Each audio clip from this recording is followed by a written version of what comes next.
Good morning.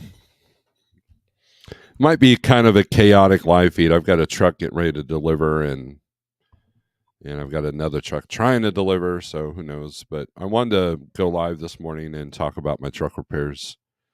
They're pretty. They should be eye opening. If you're thinking about buying a truck, you should pay attention to this live feed. So I'll let people get in here, let the notifications go out. Wear my Iron Maiden T-shirt and my Iron Maiden mug, so we're all Iron Maiden-y today. Um, and it is very rough, Don.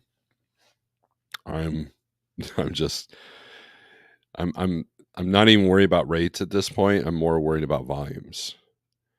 It's like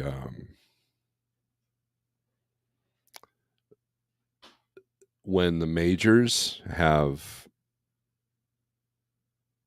2-3 loads within a 150-mile radius of every city that I look at. That's a problem.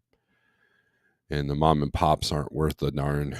I'm dealing with one right now that's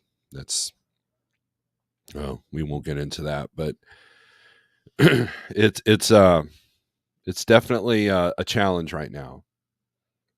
And yeah, yesterday was one of those days. It was going nice and smooth, and I noticed that the night before, Kenworth had test drove my truck, so I figured it was close to being done.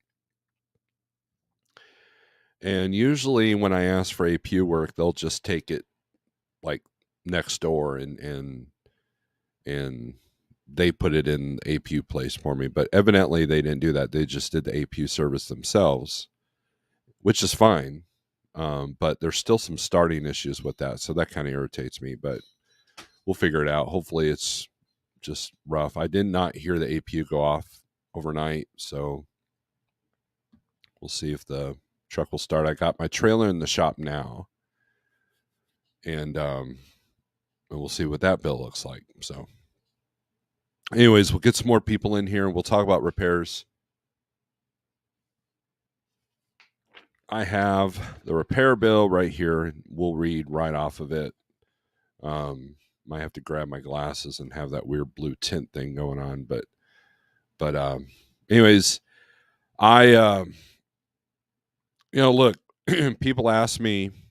Well, let me backtrack. So when I first decided to become an owner operator, the guy that was head of the shop of the company I was with was like, "Oh man, I wouldn't do that. The economy is taking a dump, and this is expensive, and this is expensive." And of course, I was like, I got this. I don't want your negative no talk. And I always make it a point that if someone wants to become an owner operator, I don't do the whole don't do it.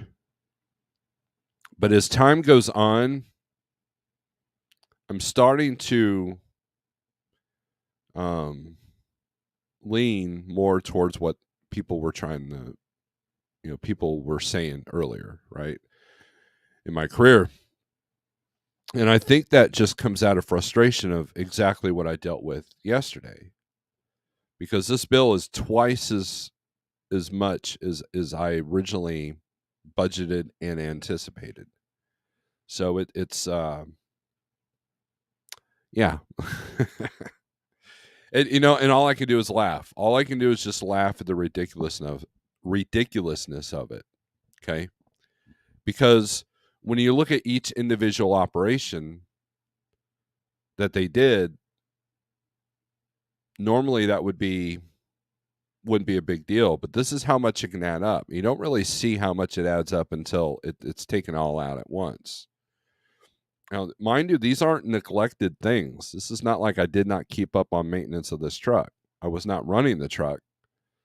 This is the issues of having an 8-year-old truck and things that break down, things that,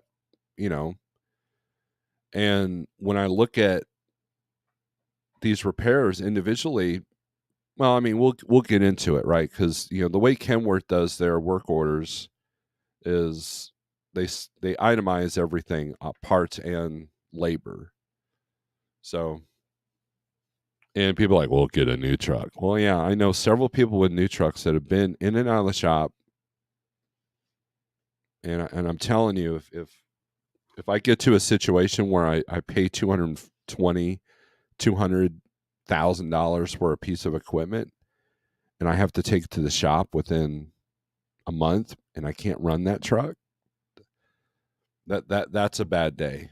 That's a bad day for everybody because I won't subject myself to that. And that's right. So instead of telling people don't become an owner operator, I'm going to tell people the reality stories like this. And I guarantee that most people that I know, well, no, I take it back. Most people that are owner ops right now would not have been able to handle the circumstances I just handled because I haven't been running. I mean, I did like 8 loads last year because I'm trying to build this dispatch service. I'm trying to, help Jeff build the brokerage and, and safety manager. So,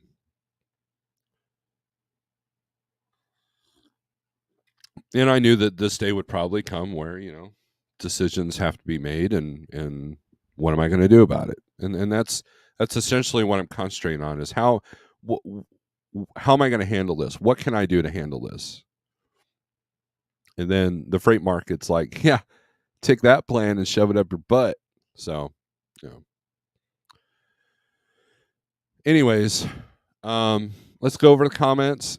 There's only it's kind of a low amount of people in here. I figured the truck repair would have brought a lot more people in. I almost went live from the truck, but it was cold. I was angry, and now I did upload a short that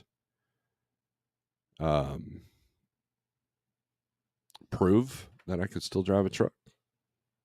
Kinda like there's no actual driving in it, but I did show me backed into a spot. And what did make me feel warm and fuzzy was I was parking next to a couple of trailers, and I don't know if the shop had done it or if whoever parked their trailer at that place did it, but someone ran into a reefer unit. So, anyways, so let's get into this. There's obviously something in my title that YouTube doesn't like, so notifications are not going out. But hey, you know what? Who cares, right? All right. That number in the left corner really isn't that important. So, Red Diesel, good morning. How are you? DPG, how's it going? WCF Invader. Early by 3 minutes, boss. I wanted to make sure I wanted to get through this because who knows what's going to happen in the next couple hours. Don, southbound Pachyderm. Don Schonger, what's up? CB, morning from Indiana. Stuart, the hobby trucker, good morning. Old school, new school, leaving Chicago. Good on you. I imagine you're probably going south.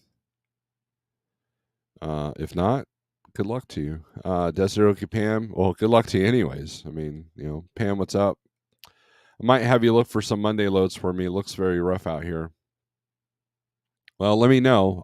I mean, there will be a period where I got to go get my trailer dealt with. I took the trailer to the shop yesterday. I was looking at. I almost didn't do that yesterday. I was like, I'll look and call the shop. Say, yeah, we'll get you right in. But you're probably better off to leave the trailer here. So just pick it up in the morning. I'm like, okay. So I got to deal with loads first, though, before I can go out. So we'll see what's going on. Pneumatic Brick, good morning. Stuart will be passing her house in a couple of hours. Stuart will be passing my house, or you'll be passing Stuart's house. I don't even know where Stuart lives. Pigtail, good morning.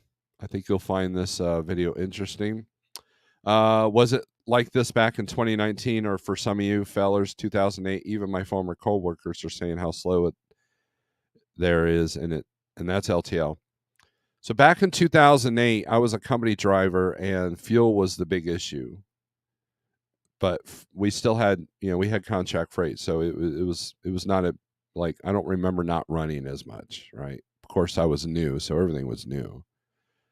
I did hear the old guys, complain a lot, but most of them were just bitching about how we had to govern our trucks. 2019, 2020, 2019 was the decline, 2020 was the brick wall. And we're still better off than that, rate wise and volume wise. So it's very similar. What's kicking us in the butts is fuel is twice as much, and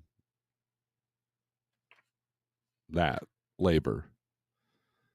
So, and I'm going to go over the repairs as soon as I catch up the comments here. Schneider Contractor Recruiter called me a couple of days ago. I guess they aren't being overrun with contractors looking for contract freight. No,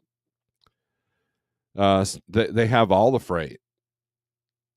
So, but I know contract freight's going down too. CDN, good morning. Tessaroki Pam, we are busy on contract tanker. Not sure about the rest of the group. Hey Britt, this was Dry Van.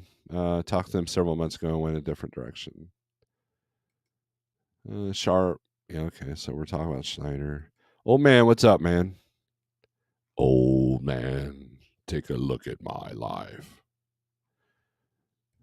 That's an annoying song. Big Rig CEO. Yeah, bitches. Go truck yourself. Good morning. Everybody's saying hi. You received a notification. Good. Life is really good, Rob. Thank you. Hope things are going well. Mr. Charles, what's up? David Edwards, morning all. One day closer to school. David, pay attention to this. I received a notification for once is all, because I believe you were the one that was like, wow, you're getting $4,000 in one load. So let me show you how easy come, easy go, right? Nothing witty received notification. So with both feet, what's up? You're in Kentucky heading home. Good deal. Passing Stewart's house. Okay, so everybody's talking to each other, which is great. We got a great community. T-Bone is in the house. What's up? D.L. Mallory, what's up, man? Hope your gig is doing well. Fate Trucking, morning, y'all. I'm alive. Nomadic Brit's going to call Fate. Nathaniel, what's going on, buddy? I got loaded early in Illinois, headed to San Antonio.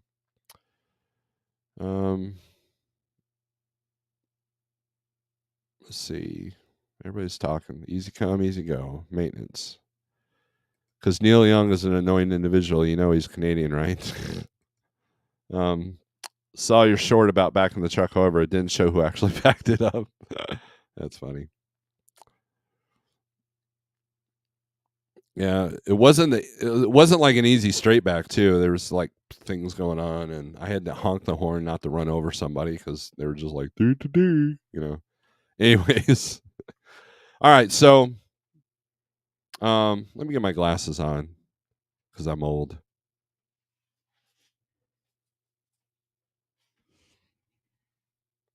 So I'm not like squinting. Ah, yes, sight. All right. So I went in for new batteries and a few other things, right? And this is how quickly things can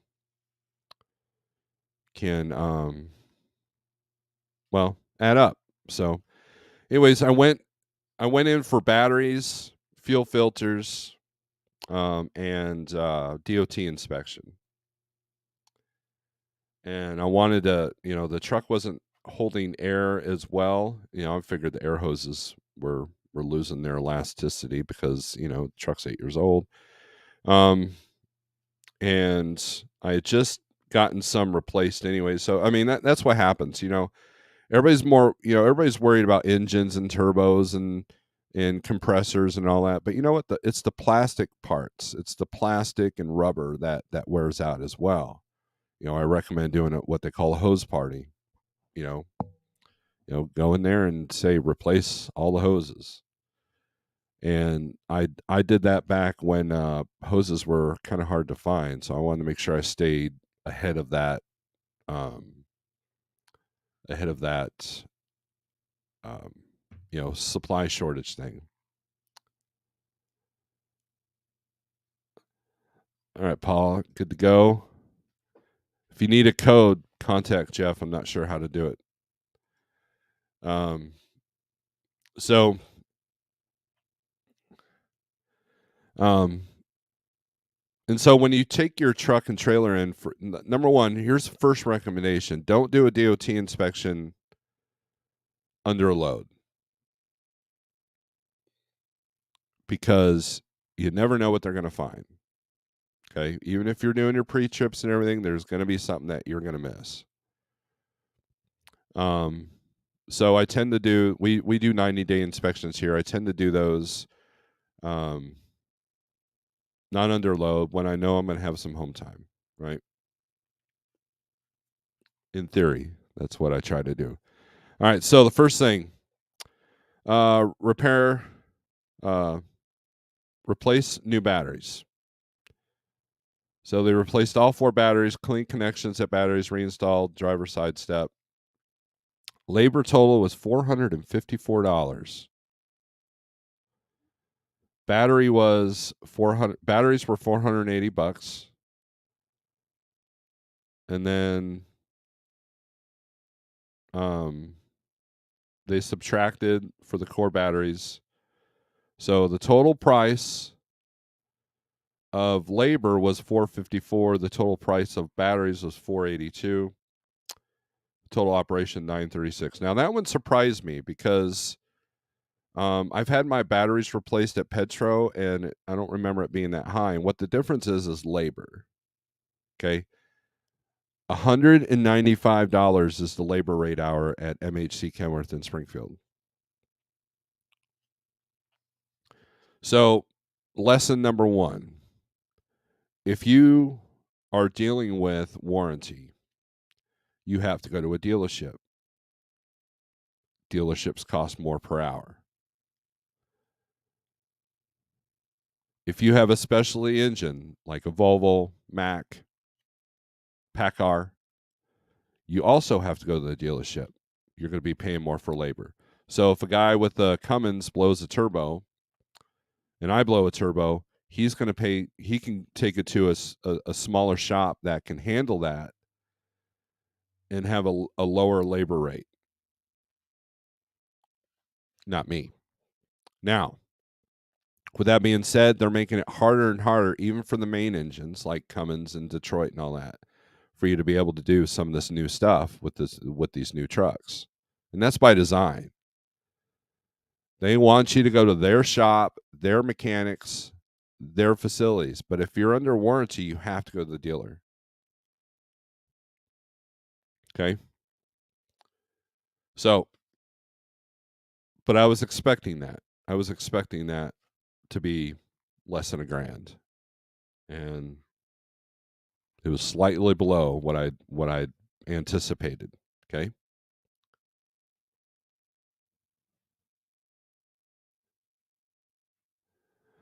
You so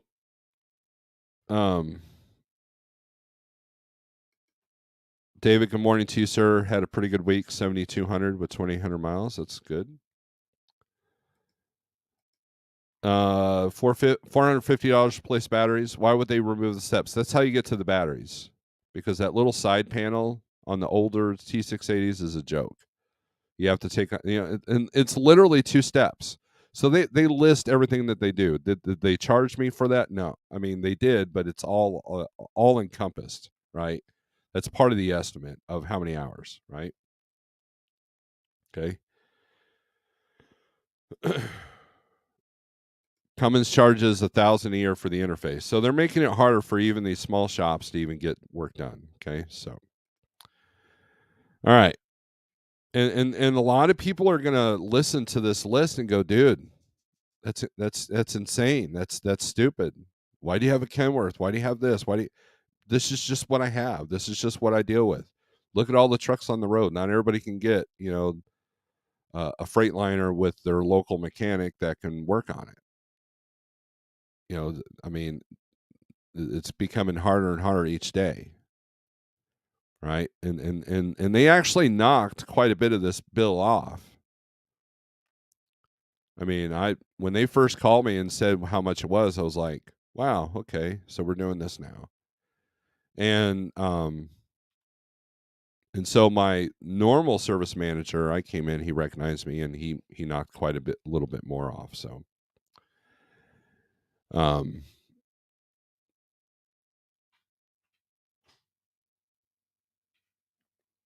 I like that. A smart thing to do in life is hear both sides of an argument. Don't listen to one party's story. Come to a solid conclusion. Only a fool would do such a thing. All right, Shannon, good morning. All right, so next thing is operation. Second operation, DOT inspection. That's $150.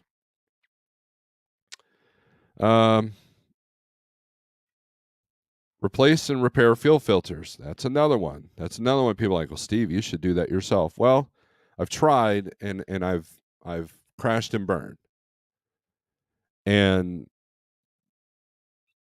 because of the pump system on the truck. Now the pump system was replaced to prime it, and I just don't have, I mean, the truck's in the shop. Just go ahead and do it, right?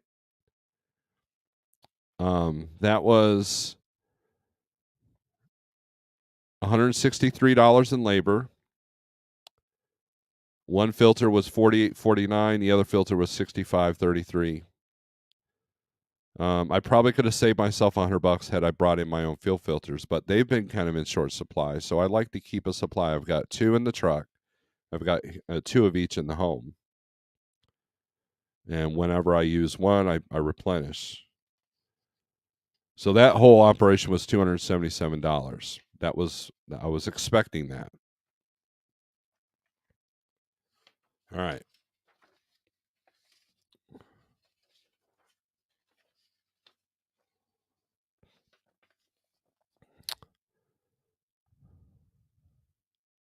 All right. Number 3, I had a mill light on. Mill light is the one that without the wrench. And that usually happens after the batteries die, but also I had another issue. I think it was the last time the batteries died and never went off. So they had to take a look at that. So this this pissed me off. Inspect. They showed the code. Inspect vehicle, no failure. Connected computer with Davy, printed fault codes, found fault codes related to battery voltage. Batteries were replaced, cleared all faults, performed regen. And that was the regen. And the diagnostic, that was a total of $504. $50 in parts. I guess that's the charge for the diagnostic machine, and then $454 in labor. Okay. Good morning, DIY. All right, so one of the things that they found in the DOT inspection are air leaks. And I knew I had one. I told them to look for it because I noticed the last couple of times that I ran the truck that it was on the ground pretty quickly. So I knew I had an air leak somewhere. And check for air leak on truck, replace leaking fitting on air tank. Let truck sit to check for any other air leaks. Found fitting leaking on 3 of the drive axle air springs, which is interesting because I just replaced the air springs. Replaced 3 leaking air fittings. Let the truck sit again to check. Found no other air leaks at this time. $818 in labor. $117 in change in parts. Total operation was $935.85. Do you see a pattern here with the labor, people? All right. Next operation 7. PM on APU. Now, this surprised me. They did it in their shop and not the APU place next door, which is they're connected. I don't know if one of the mechanics went up there to do it, or I know they didn't drive it down there. And I noticed that my little turn knobs that I could turn myself were off, and they put bolts in there, which is probably good because I kept having to tighten those bolts. That was a PM. Recalibrate APU after new batteries are installed. Changed oil and filters, no failure. $309 total. 204 in labor and 104 in parts. That's one of the things that people like about the green APU is if you're mechanically inclined, you could do the oil change yourself. So, all right. All right. Now, this was a piddly thing. This is how stupid it got, right? This is a piddly thing with my side box. My side box wouldn't open. I thought it needed a new lock. And it turns out they just made a new key. And check this out. This is how much that cost. If I would known, I would have just left it alone. Replace with new key. Door lock, cab, or front door mechanism, no failure. Check driver side box for not unlocking. Greased and lube locking mechanism. Cut new key for door. Check operation. Okay. Now, what was interesting about that is that key now, for a while, my key would not open my side or my passenger door. That was kind of annoying, but now this new key can. So that was cool. So I'm like, that's a happy accident right there. But still, that happy accident cost me $190.44. It was $158 in labor, $16 for the blank key, and then they charged $15 for the lube. And they didn't use enough lube. And then parts total. So parts total was $31.54. Labor was $190.44. Again, do you see the pattern that I'm going over here? All right. Now, this is one that annoyed me as well. They had to replace a marker light. Now, anybody who owns a T680 knows that the marker lights on the top of the cab are a pain in the butt. And you're better off to get it done by somebody else. Because think about it, it's 8-year-old truck. These LEDs have lasted a good while, and I noticed I had one that flickered, so I figured it was a wiring issue. And so the fact that it popped up at the time of the DOT inspection, I'm like, okay, that's good. So they replaced it. Hopefully they sealed it good, so I don't have any leaks in the cab. And those lights are pretty damn expensive. And the last time I tried to buy one and then have TA put it on, they could even do it. That's how stupid these lights are. And that's by design. Think about trailers. In Schneider, they would give us the tail lights. Like, you just grab a box of them. You'd have like 4 or 5. And so if you came up on a trailer that needed one, you just popped it in, popped it out, good to go. But as they started to replace the trailers, they have the LEDs that are riveted on there. And then same thing with the clearance lights. If you had a ladder, you could probably get that done yourself. Nowadays, you have to go to the shop to get the light replaced, especially if it's riveted. Unless you carry a drill, and then you can have more bolts or another rivet gun to put it in. That's by design.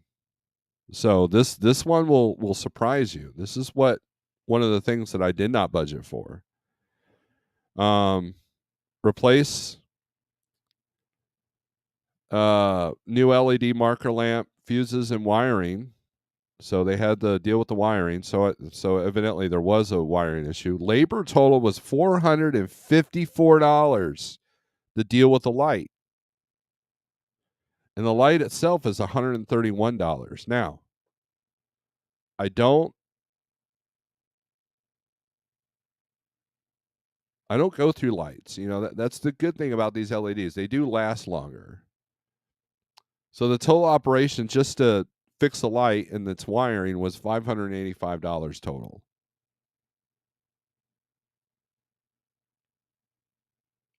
All right.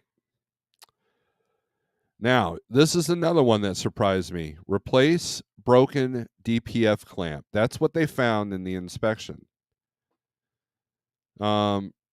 Replace with new V-band, exhaust after treatment, body exhaust after treatment, devices, no failure. Remove passenger side step, replace broken DPF clamp, reinstalled passenger side step. Now, the part was $65.96.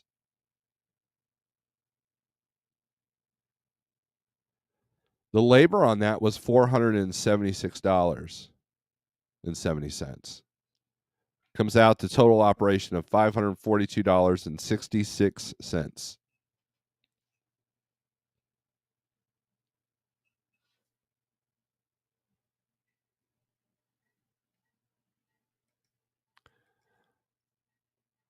I agree with that, RD. Everything is being overcomplicated. I'm telling you, it's going to cause our downfall.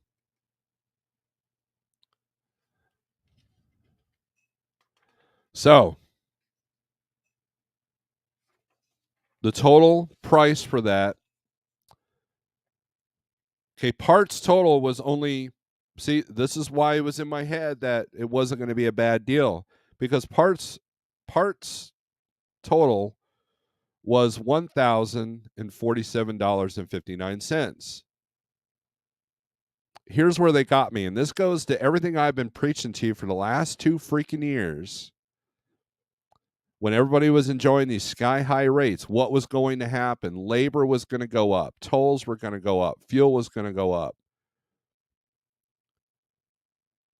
This is what I'm talking about, because the labor total on this is $3,333.70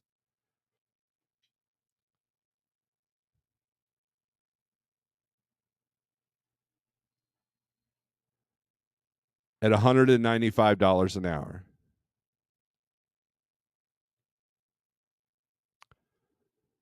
That's what's going to take you out. So if you have an older truck, you're going to want to be able to work on a lot of stuff yourself. And as these newer trucks get older, like this 2014 T680, it gets harder and harder to do. I'm not mechanically inclined. Do I know how to change light bulbs? Yes. Do I know how to, do certain things? Absolutely. Do I have the tools? No. And there's very few regrets in my life, but one of them is I should have taken diesel mechanics instead of auto body when I was in Votech, because at least I would have a fighting chance against this labor. Because if I could have done that work myself, I'd be looking at $1,000 bill. So if you're mechanical, so here's the bottom line. So the total cost was $4,542.51.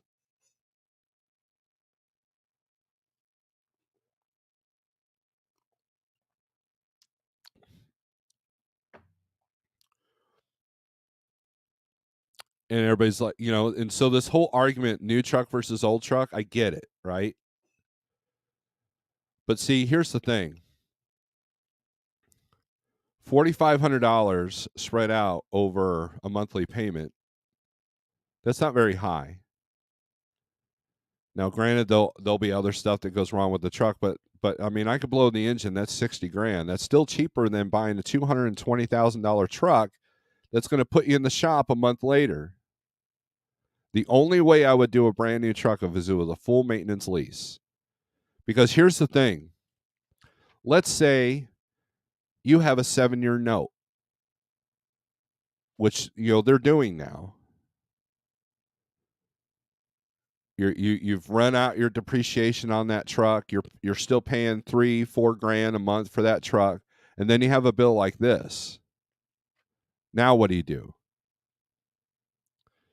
And the conspiracy-ish side of Snorelord says, you know what? That's by design, because there is a war on small businesses. I was talking about this with a friend of mine the other day, and it's our turn. Just like Amazon's got the stranglehold on supply chains that makes it harder for small businesses, The dealerships and the mega carriers have the stranglehold to make your life a lot harder than it needs to be. As Kamal has said, or no, RD said everything's being overcomplicated, and that's on purpose. Confuse the customer.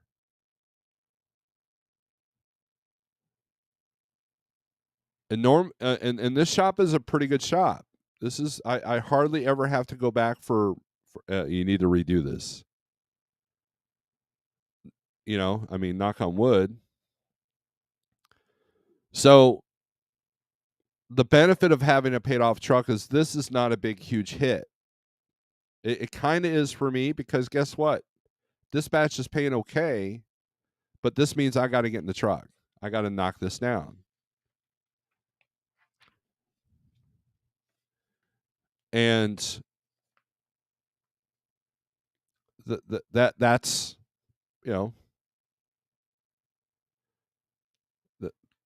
which is fine. I have no problem getting in the truck. I know some people have an issue of getting back in the truck once they're out of it for a little bit.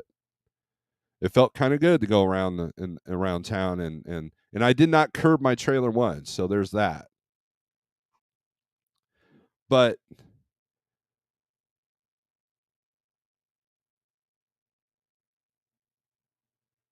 this is the thing that I tell people whenever, hey, should I buy a truck? Well, are you prepared for a $4,500 bill just like that?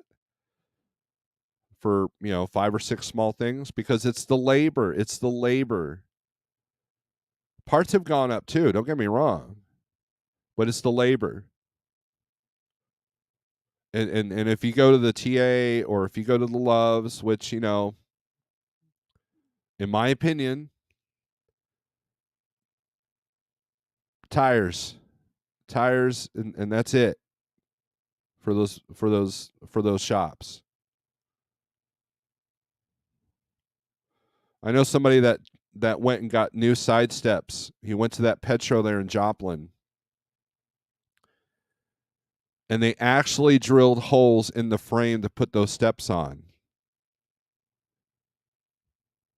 You cannot trust a lot of these shops. And so if you're looking at buying a truck because you're insane, here's the thing.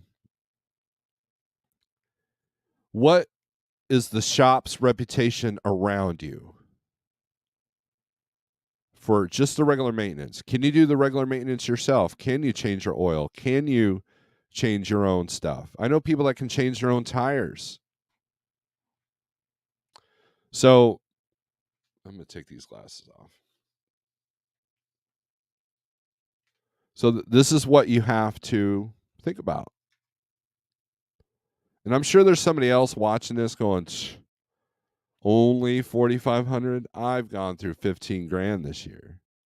And so I'm not complaining about the price. What I am just trying to do is inform you guys and gals that, what are you going to do?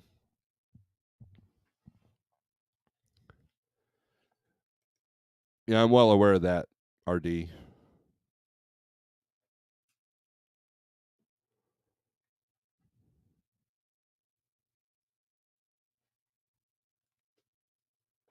So this is, so I'm gonna run a few loads probably next week or so.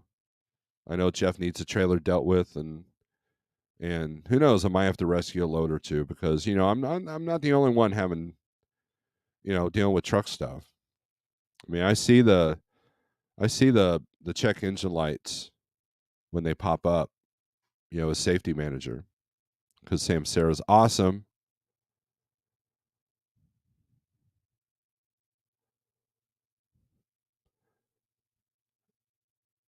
But again, it's an 8-year-old truck, and I've been pretty lucky with it. Knock on wood, I really have. So this is, I mean, the truck started off last year at 10 grand. And so when that's what, $900 a month if you divide it by month. So your truck is never officially paid off. But I'll handle $1,000 a month payment versus, if I put it on credit, I'll handle $1,000 a month payment over, you know, $3,000 or $4,000 a month payment because I don't really see the advantages of a new truck at this time.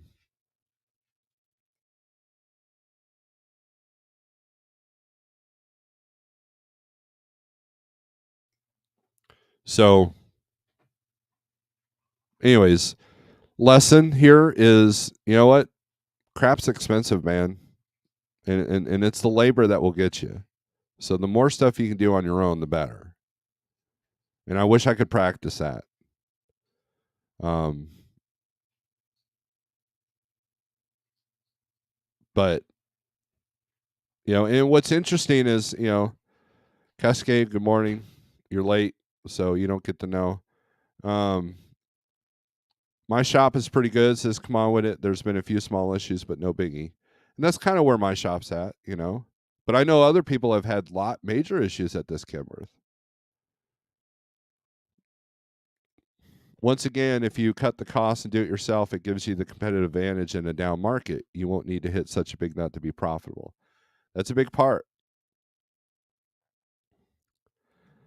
Nothing witty. A truck has never paid off, just like there's no such thing as a free puppy.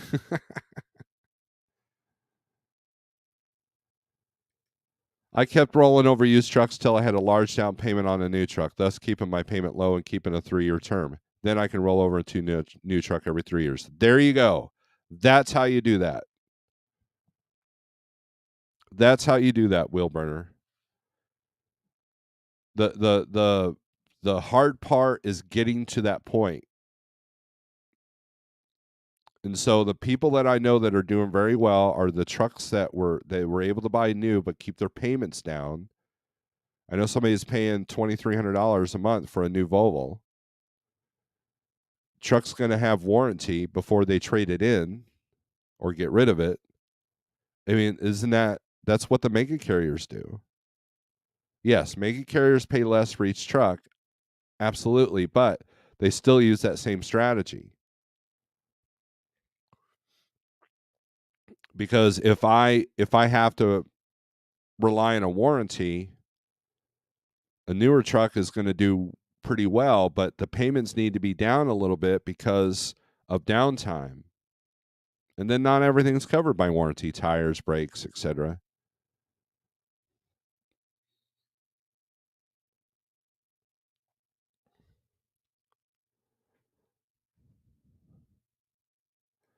If you owe it on the truck, you'd still be spending this money, not a payment, just amount, right?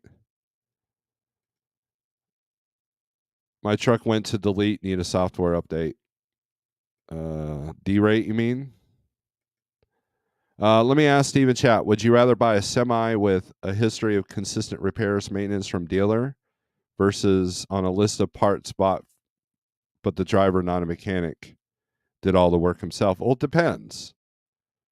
I mean, either way, you got to know the history of the truck, right? So anybody who's worth their weight in, is worth their salt, what they do is when they make the personal repairs, they still put the parts in a binder, right, to show that the work is done.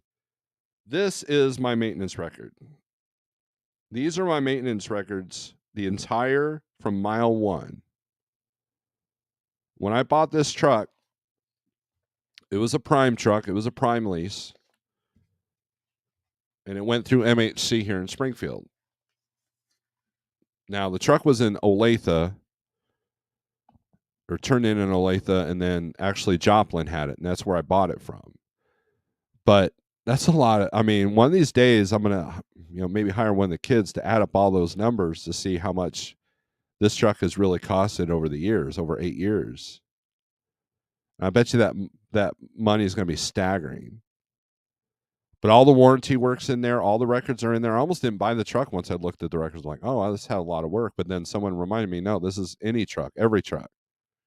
Unless you got even an old, 90s, W9 with a cat in it, it's going to have a laundry list of repairs done over the years.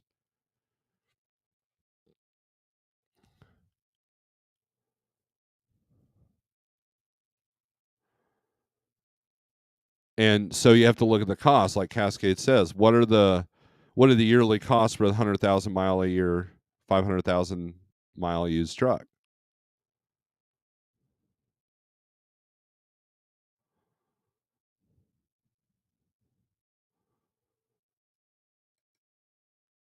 I don't mind high shop fees if I'm getting a qualified mechanic or technician, competent and courteous, but we get none of those things, and that's part of it. Back to CDN's comment. Here's something. Provost Motorsports, I would buy his truck in a heartbeat, and he does most of the maintenance himself because he's mechanically inclined. I mean, he owns he owns a race car company, right? So I know it's well taken care of. I would buy his truck in a heartbeat, even today.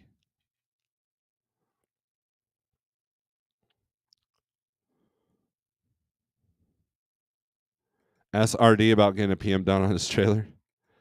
That bill is absolute garbage. I would have gotten an estimate and then decide what work I would allow them to do versus what work I'm going to do myself and get done elsewhere. So here's the thing, Dio. The batteries needed to be done, and I wanted them to do it because I knew in the APU needed to be done. I wanted them to do it. The air leaks and the DPF filter bracket, that was the two things that made me like, ugh. And if I would have known that the lock would just need a new key, then I would have just made a new key. That would have saved me like $200. But that's, I mean, I'm not alone on this, right? And again, I don't have the tools. But here's the other thing. So there's another shop that I did all my work, my Peterbilt's work on under. They're backed up 2 to 3 weeks consistently every single time I go in there. I had to stop taking my trailer there. Hold on a second.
All right, guys, I got to end this feed. I'll talk to you later.